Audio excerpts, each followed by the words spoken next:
timbers called bridge ties. They're bolted to steel support beams, located on concrete piers over the water or gully below. The rails on which the train travels are bolted to the wooden ties. Wood absorbs the noise and vibration of the passing train.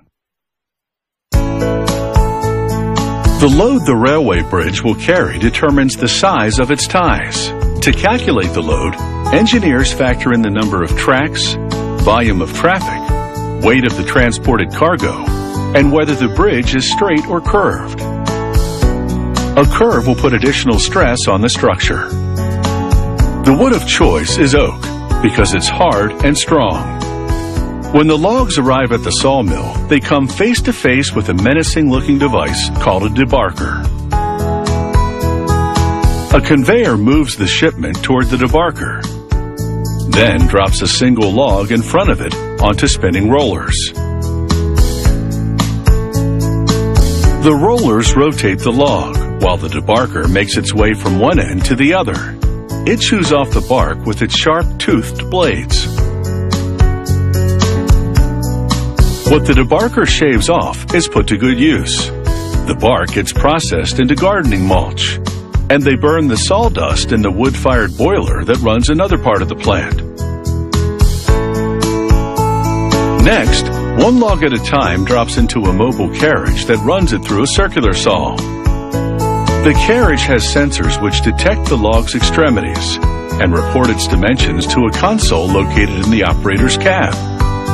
The operator interprets the data. Using a joystick controller, he flips the log into whichever position maximizes the yield. The first few runs trim off the rough surface and square the shape. The next runs cut boards, which the sawmill sells to flooring plants. This continues until the log is the exact dimensions of the bridge tie. Again, nothing is wasted.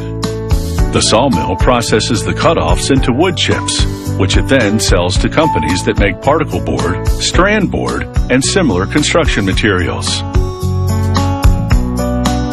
The sawmill stacks the ties for transfer to the bridge mill next door.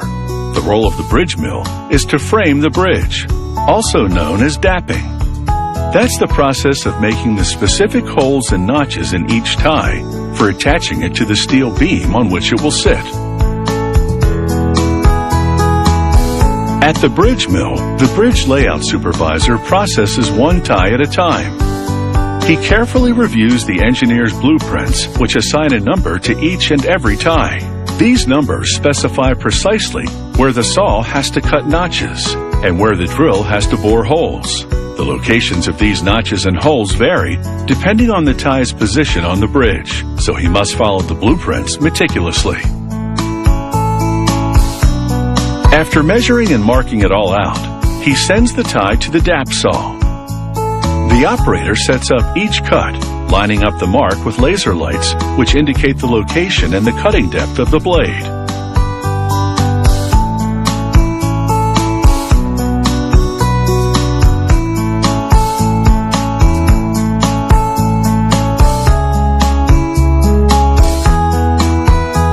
The notches are just the right size to fit over the steel beam on which the tie will lie.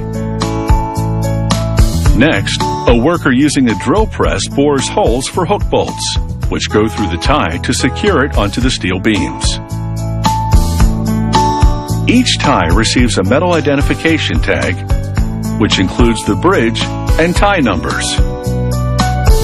On each end, workers nail on a mesh plate made of rust-proof galvanized steel.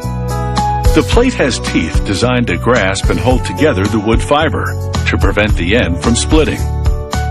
After nailing the ID tag to one of the end plates, workers force in both plates with a press.